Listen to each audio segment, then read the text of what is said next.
If you're going to start out trapping, rather than looking for one specific all-around trap, I would highly recommend you kind of break things up, right?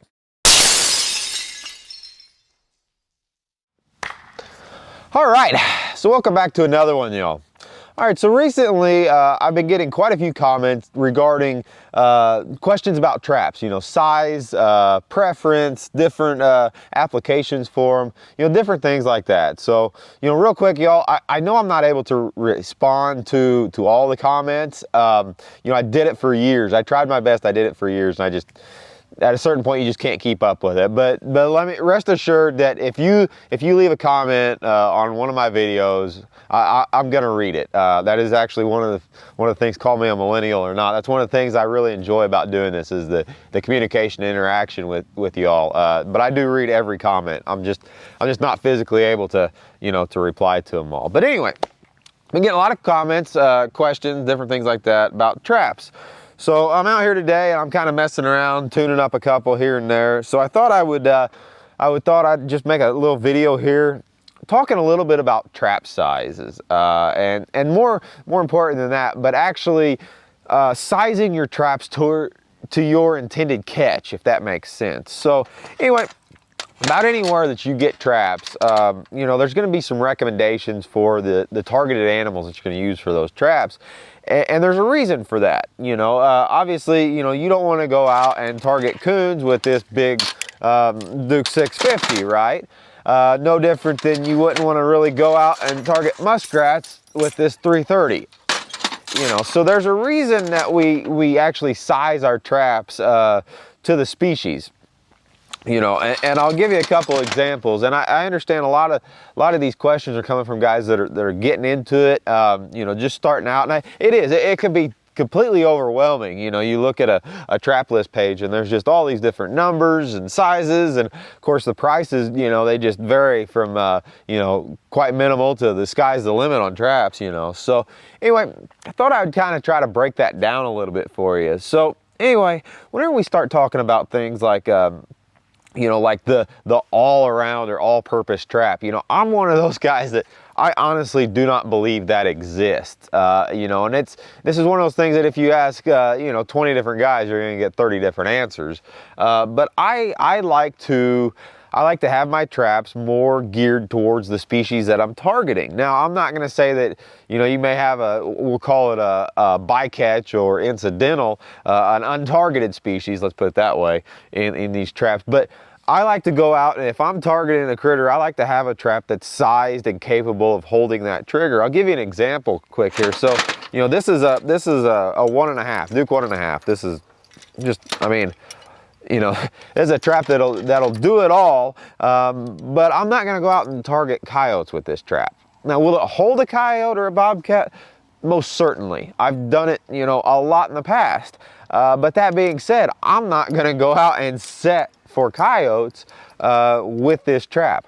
Now, a lot of this has to do with laws, different things like that, your state laws. But, you know, if I'm going to go out and target coyotes, I'm going to use, and I'm a big advocate of this, I'm going to use the largest trap that I'm legally allowed to use to target these canines. You know, with coyotes, you're talking about a bigger animal. You're also talking about a stronger animal.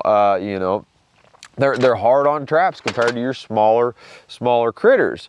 You know, no different than, you know, you're not going to go out and target coons with this Duke number 4 for multiple different reasons here. You know, first off, this is just way too big of a trap.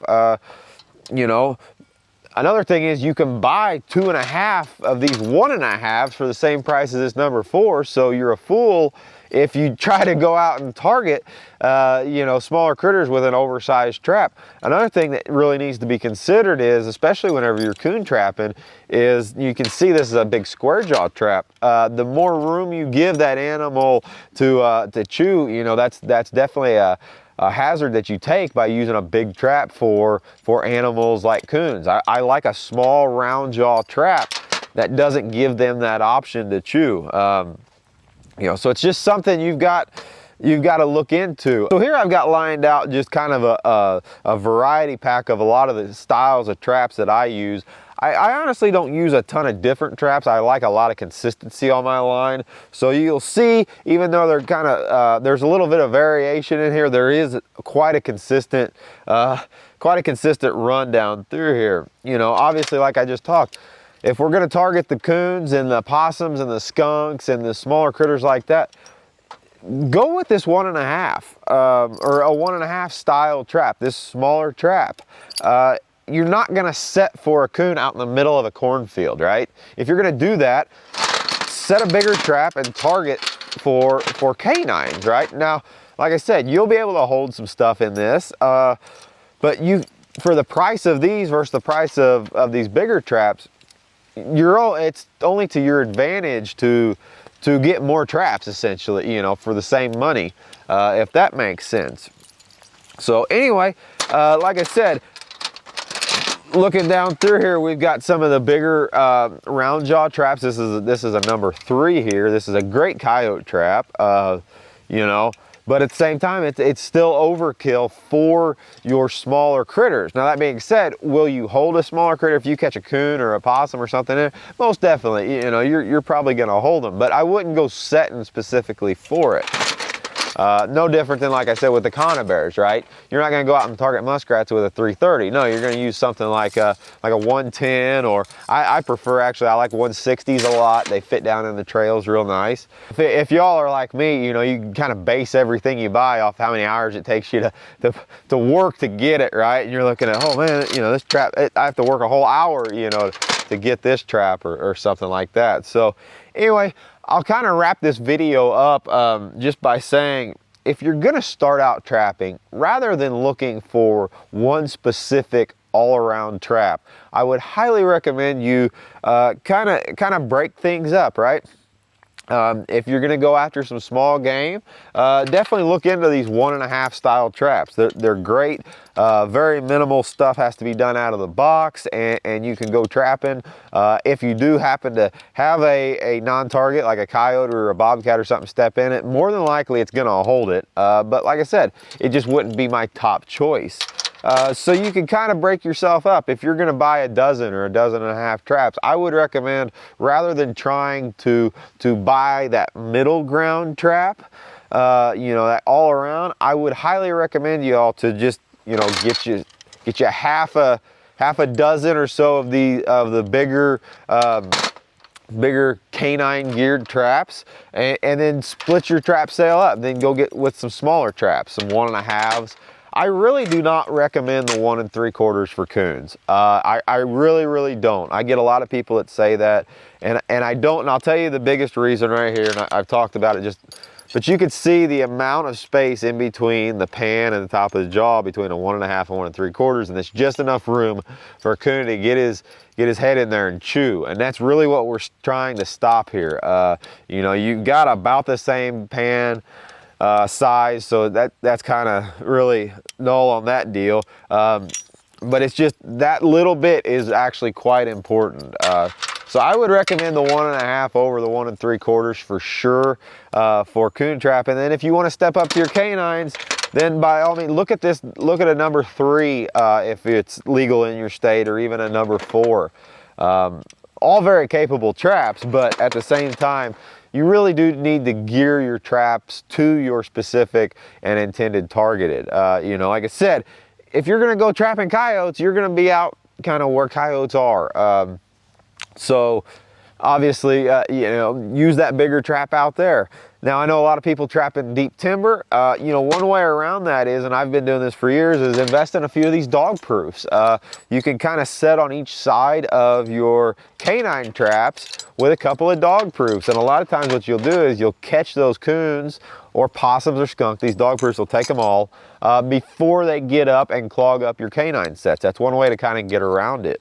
All right, so anyway, I hope I kind of got my point across. I've been getting a lot of questions about it, and I just wanted to kind of show you guys and kind of dive into what my mindset is as far as trap size. I like consistency, but at the same time, I like variety. I like to gear my traps to the targeted, to my targeted species.